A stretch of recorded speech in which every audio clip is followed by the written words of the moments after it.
నమస్తే. Clue today news కి స్వాగతం. రోగాల నివారణకు సల్బత్తాపూర్ గ్రామ సర్పంచ్ చర్యలు. వికారాబాద్ జిల్లా బంట్వారం మండలం సల్బత్తాపూర్ గ్రామంలో వర్షాకాలంలో సీజనల్ వ్యాధులు ప్రబలకుండా గ్రామ సర్పంచ్ బూర్నపూరి బాలయ్య స్కూల్ చుట్టూ పారిశుద్ధ్య పనులు ప్రారంభించారు.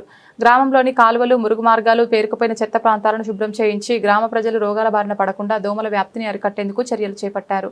ఈ సందర్భంగా సర్పంచ్ బూర్నపూరి బాలయ్య మాట్లాడుతూ ప్రజలు తమ విధుల్లో చెత్తను బయట పడేయరాదని, అందరూ చెత్త బుట్టీలు వాడాలని, పరిశుభ్రత పాటించాలని, మురుగునీరు నిల్వ ఉంచకుండా జాగ్రత్తలు తీసుకోవాలని విజ్ఞప్తి చేశారు.